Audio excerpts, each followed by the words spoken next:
I have with me Kirk Griswold of Argosy Capital, founding partner. Thank you so much for being here. Thank you for having me. I want to ask you, where are you seeing opportunities? Yeah, great question. So our focus really is in niche manufacturing and business services. And within that, we have some specialties that we love. One of them is franchisors. Big fan of franchisors for lots of reasons. Those companies continue to trade at very good multiples, steady Eddie businesses. We do non-food franchisors, so great market.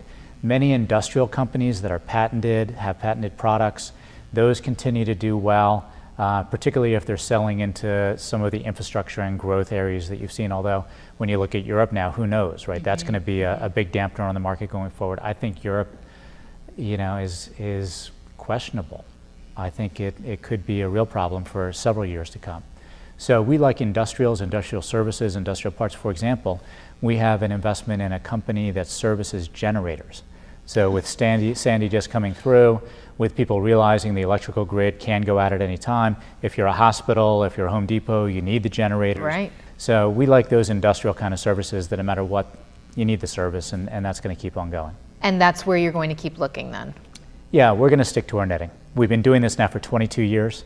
Our philosophy of investing in the lower middle market where there are tons of deals that fit our model, that's where we're going to keep looking. And our model is we want to find companies that can really grow.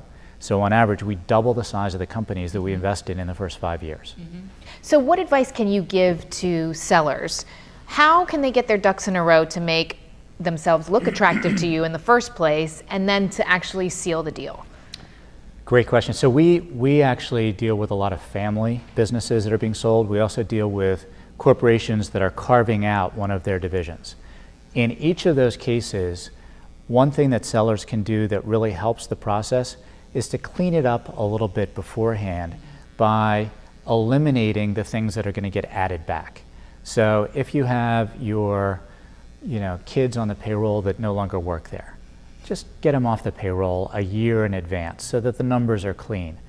If you're investing in something that's not related to the business, so many of these entrepreneurs start another business and they funnel money to it. It's a good idea, but it's not related. So make sure it's a pure sale. Keep it condensed in actually the company that you're selling. So I would just say clean up the financials a year ahead of time.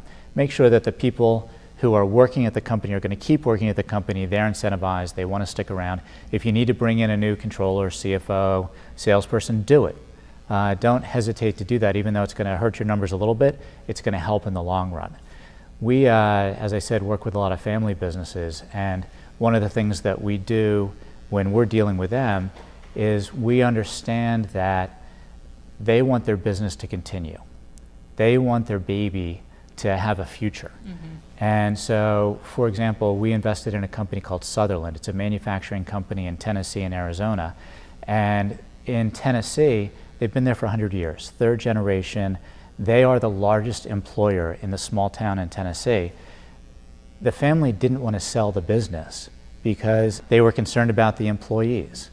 So we worked with them to form an ESOP so that they could announce in the newspaper that they've given the company to the employees. And that way the future is up to the employees. So it was a great thing for the family to do. And that worked for you too? Sure, worked terrific for us because we were able to invest to help the employees that were there essentially buy the business, so it's a management buyout, and provide the capital for future growth. Kirk Griswold of Argosy Capital, thank you very much indeed for your time. Manoush, thank you very much. Appreciate it.